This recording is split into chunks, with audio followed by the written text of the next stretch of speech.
So friends, how you doing tonight? Another slight tutorial. I'm going to show you how, it's a trick, a neat trick. And I use this a lot actually. Just by changing, I'm not going to go into any real technical stuff here, because a lot of friends looking at this are probably not musicians, but all you have to do, and ones that I will understand, a lot of times to make a nice sound, I'm going to play a series of chords here. I'm going to play a D to an A to a G to a C to an F. Now, but not just straight.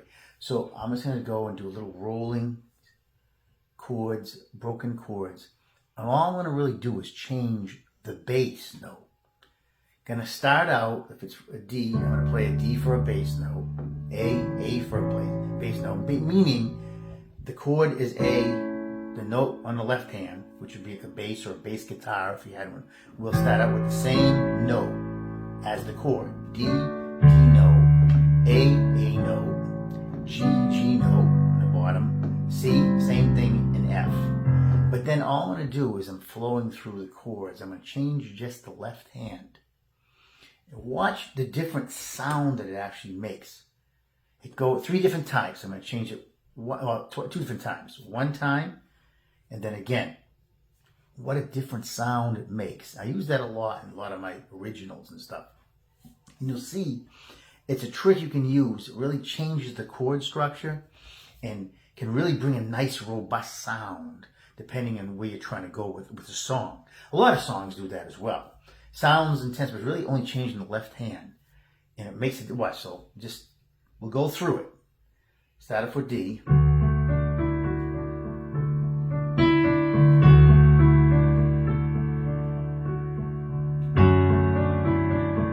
Just change it to F sharp.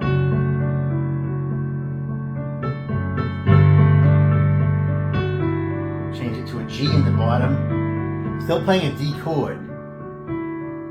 Again, I'll do it.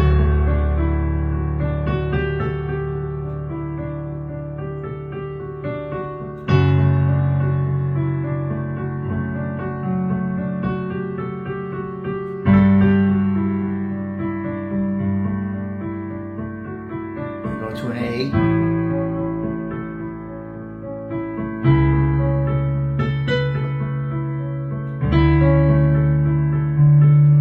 How different that sounds than that sounds. The only difference is the left hand. And the G, same thing.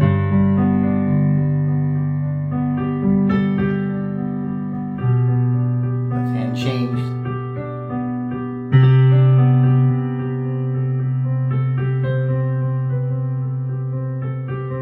When you change the left hand, it often changes the chord structure. You can follow it with the right hand. Gives you a lead. C.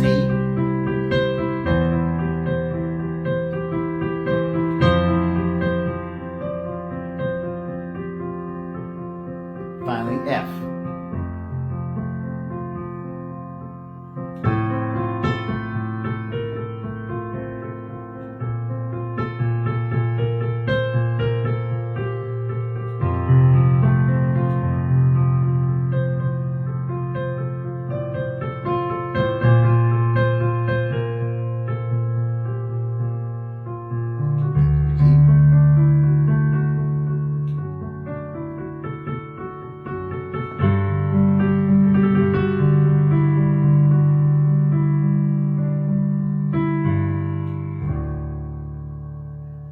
Just a little tutorial.